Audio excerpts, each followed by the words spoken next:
Iranian President Hassan Rouhani took the oath of office today. Some have dubbed him a more moderate leader, but do his own words suggest that the threat to Israel is as concrete as ever?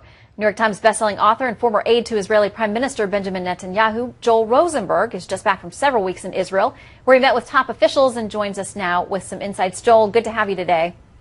Thank you, Shannon. What is the thinking about the new Iranian president?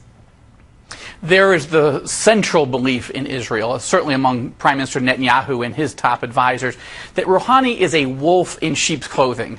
You know, Ahmadinejad, the outgoing president, was a wolf in wolf's clothing. Rouhani is perceived widely in the White House and in the Western media as a moderate, but he is certainly not. He was part of the inner circle of the Ayatollah Khomeini. He's been the longtime inner circle advisor to the current pro-terrorist, radical Islam leader, the Ayatollah Khamenei. But the man who knew him best, who knew Rouhani best, was his eldest son, who committed suicide a number of years ago. And this is what he said in his suicide note: "I hate your government, your lies, your corruption, your religion, your double acts, and your hypocrisy."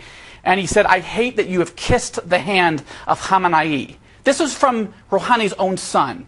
The man is not a moderate. He is leading a new, softer face, but it's still the same policies to hate Israel, hate America, and build nuclear weapons. I would imagine while Israel, though, now back in peace talks with the Palestinians, the key issue for them, I would imagine, though, is still the potential nuclear threat that they face from Iran.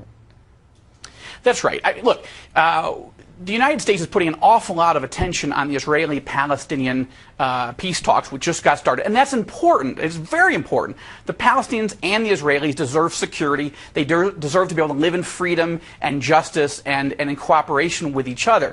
However, one of the questions is the United States investing too much time in that process where there is very few people who think that a deal can be struck in the next 9 months?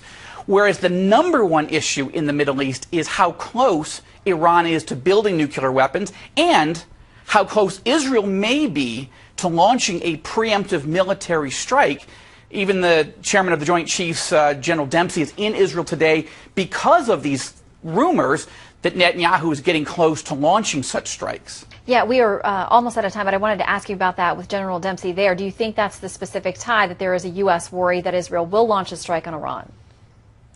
There is, and the U.S. is trying to assure Israel that the U.S. will do anything necessary to stop Iran from getting the bomb. But the Obama administration is resisting congressional efforts to impose stronger sanctions on Iran, which is sending, I think, the exact wrong message at the wrong time. All right, Joel Rosenberg. We appreciate weakening rather than strengthening. Yeah, we appreciate your insights. Thank you so much. My pleasure.